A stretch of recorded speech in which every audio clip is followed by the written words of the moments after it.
pourquoi nous disons que le franc des colonies françaises d'Afrique est d'origine nazie. Eh bien, vous savez, d'ailleurs, je dois rappeler avec force que ce n'est pas une métaphore. Ce sont des faits historiquement vécus par la France et les autres pays qui ont été, disons, colonisés par l'Allemagne nazie, c'est-à-dire l'Allemagne de Hitler. En fait, que se passe-t-il? Quand les Allemands ont pris la France, je me polarise sur la France, eh bien, ils ont mis un système nazi, un système monétaire nazi, qui fonctionnait de la manière suivante. D'abord, les nazis sont venus, les nazis allemands sont venus, et ils se sont installés au cœur du système financier de la France, c'est-à-dire à la Banque centrale de France, qu'on appelle la Banque de France. Eh bien, les nazis se sont installés. Et avec le temps, ils ont obligé, par exemple, les Français à exporter vers l'Allemagne nazie des biens dont les Allemands avaient besoin. Et comme nous dit le ministre de l'économie Pierre Catala, eh bien, chaque mois, ils exportaient vers l'Allemagne nazie des marchandises externes d'une valeur d'abord d'1 milliard jusqu'à 7 milliards par mois, etc. Je ne vais pas m'attarder dessus. Ceux qui veulent savoir tous les détails pourront regarder le livre Le franc CFA et l'euro contre l'Afrique que j'ai mis sur le marché. Oui. Eh bien, c'est ce qu'ils appelaient le clearing. C'est-à-dire que c'est un accord de coopération. Et ils disaient, les nazis disaient aux Français, eh bien, nous reconnaissons vos devoirs de l'argent, des marques, et chaque fois que vous exportez vers nous, et nous mettons sur votre compte que nous, les Allemands, nous avons ouvert pour vous à Berlin, nous mettons un signe plus, c'est ce qu'on appelle créditer le compte. Et ces milliards de marques que nous vous devons, nous les Allemands, vous ne pouvez les utiliser qu'à 2 conditions. La première condition, il faut que vous, les Français, vous achetiez en Allemagne les produits dont vous avez besoin. C'est ce qu'on appelle importer. Deuxièmement, et c'est la deuxième condition la plus terrible, il faut que vous ayez l'autorisation préalable de Hitler, autrement dit des autorités dirigeantes de l'Allemagne nazie. Et comme nous dit Pierre Arnoux, jamais Hitler n'a donné cette autorisation, au point que finalement, ils n'ont pas pu récupérer un seul centime. Ça, c'est le premier principe.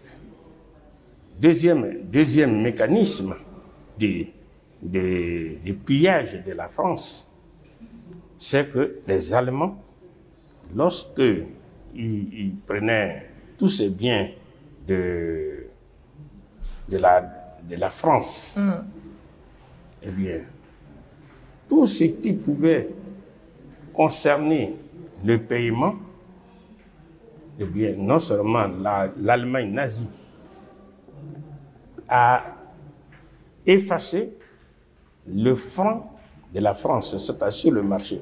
Ils ont mis une autre monnaie, c'est ce qu'on appelle la monnaie coloniale nazie, et puis c'est avec ça, eux les Allemands, ils viennent acheter. Mais en fait, ce sont des faux papiers. Ce sont des faux papiers. Ils n'ont qu'à simplement produire les billets et ils donnent ça aux Français. Mais ces billets-là ne sont pas valables en Allemagne. Vous remarquerez qu'on va voir la contrepartie.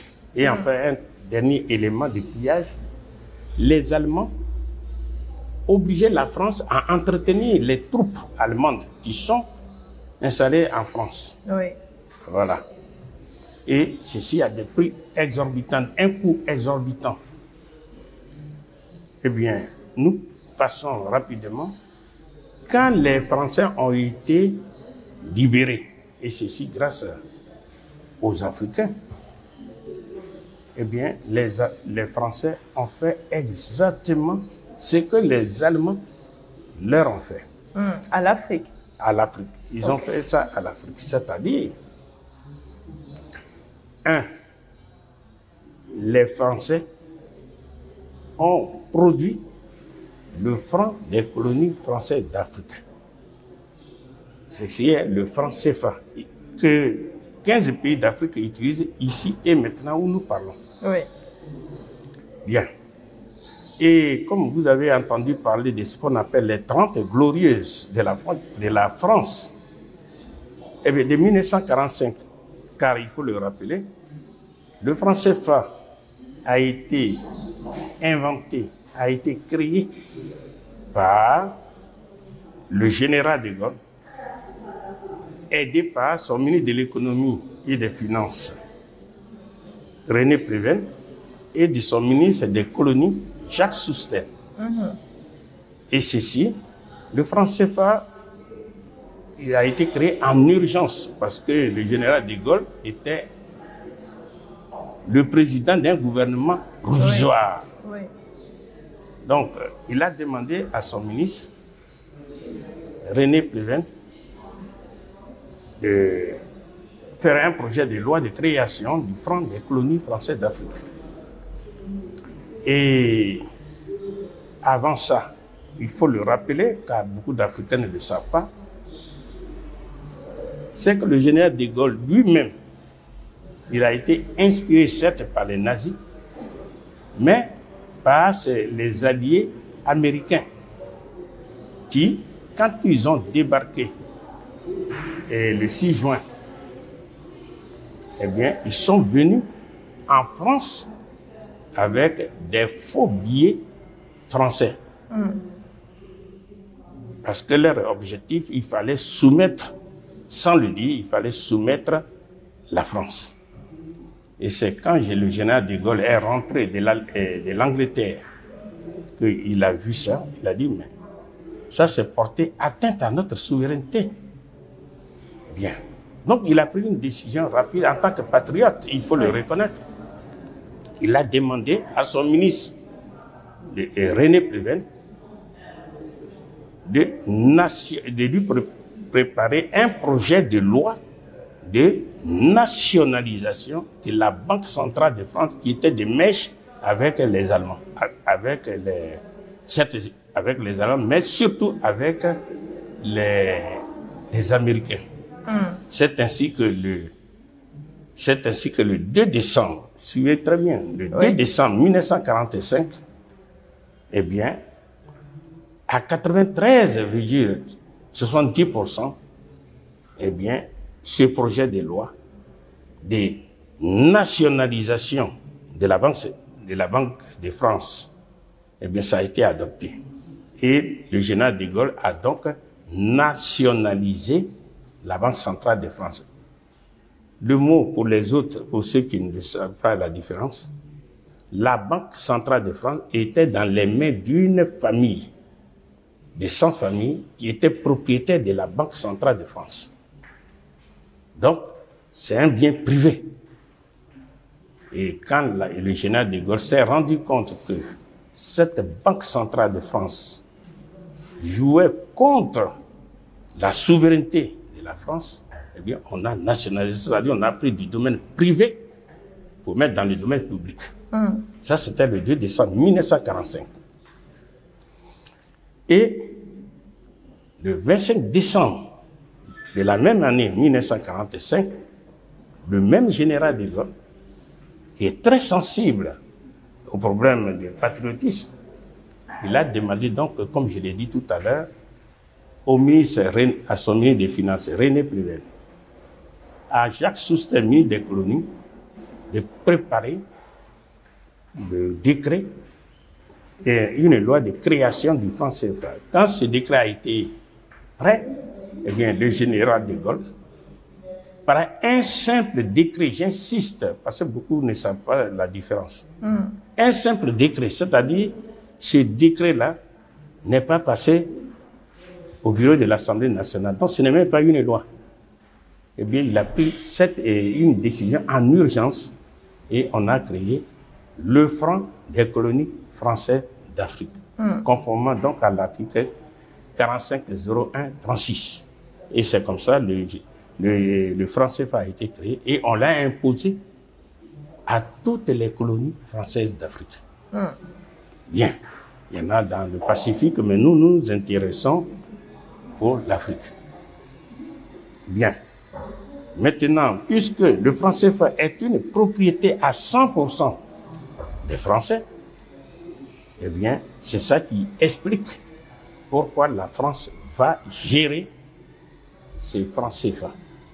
Donc, dans les institutions précisément, les 3 banques centrales, ici et maintenant où nous parlons, c'est-à-dire la Banque des États de l'Afrique centrale, la BEAC, la BCAO, la Banque centrale des États de l'Afrique de l'Ouest, et la BCC, la Banque centrale des Comores, qui utilise le franc CFA, eh bien, tout ça, c'est sous la coupe de la France. Il est évident qu'on pourra toujours... Vous attendez les dirigeants de ces 3 banques centrales dire ce que vous savez, oui. Mais c'est tout à fait normal parce qu'ils défendent leur pain. Mais ça n'a rien à voir avec les intérêts vitaux de l'Afrique. Pour mémoire, oui. Rappelons que la monnaie, rappelons que quand on parle du triangle de souveraineté, c'est 3 points. Le premier point, c'est la monnaie. Oui. Le deuxième point, c'est la défense et sécurité. Et le troisième point, c'est ce qu'on appelle le droit positif, sinon la Constitution. Si vous n'avez pas la monnaie, vous ne pouvez pas maîtriser la défense. Si vous n'avez pas la défense, eh bien, vous êtes à tout moment esclavagisable. On peut vous imposer n'importe quoi, n'importe quelle constitution. Vous pensez que c'est pour ça aujourd'hui que les États d'Afrique de l'Ouest se concentrent sur cette question sécuritaire pour pouvoir sécuriser également cette souveraineté économique? Bon, disons que si c'était ça, tant mieux. Mais pour que les uns et les autres nous comprennent, je dis qu'un État souverain doit avoir sa monnaie. Pourquoi? Parce que c'est aujourd'hui, on va dire, vous êtes lundi, ou du moins vous êtes dimanche, vous proclamez que vous êtes indépendant. Le lundi, vous sortez votre monnaie. Pourquoi?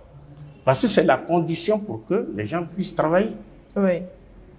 Vous ne pouvez pas vivre indéfiniment de la mendicité. Et si vous n'avez pas la monnaie, eh bien, celui qui détient la monnaie, il a la souveraineté. Je crois qu'on n'a pas besoin d'aller en sciences économiques. Oui. C'est une évidence. Vous remarquerez que dans les pays dits de la zone franc CFA, il y a toujours un mot qui vient constamment. Je veux faire telle chose, mais il me manque les moyens. Oui. Quand on dit il me manque les moyens, ça veut dire quoi? Il n'y a pas d'argent. Il me manque de l'argent. Question, pourquoi il vous manque de l'argent? Parce que la monnaie est en exil. La monnaie est dans les mains de l'occupant. C'est ça que les Africains doivent comprendre. C'est l'occupant, la France, qui détermine en dernier ressort la politique monétaire. C'est quel genre de politique qu'il faut mener dans ce pays-là. Lorsqu'on est souverain, le mot souverain c'est important. Oui. C'est-à-dire vous êtes le dernier décideur. Au-dessus de vous, il n'y a rien, il n'y a personne sauf Dieu. Parce que souvent on raisonne par rapport à nous, mais on ne voit pas, est-ce que la réciproque est vraie? Vous voyez les États africains en train d'aller s'ingérer dans les affaires de la France à Paris? Non. Donc, quand on est souverain, obligatoirement, on a sa monnaie. C'est d'ailleurs la raison pour laquelle tous les pays colonisés par la France, et pas tous les pays africains, quand ils ont eu leur indépendance politique, eh bien, comme l'indépendance politique s'accompagne nécessairement et obligatoirement de la souveraineté monétaire, ils ont abandonné le franc CFA. Les derniers en date, regardez le Maroc. Le Maroc est un membre de la zone franc. Est-ce que le Maroc se porte mieux ou mal? Bien au contraire. Vous voyez les pays de la zone subsaharienne, les Africains qui s'en vont mendier au Maroc, qui s'en vont se rendre ridicules. La Mauritanie est sortie de la zone franc. Est-ce qu'on vous a dit que la Mauritanie meurt? Non. Et ainsi de suite.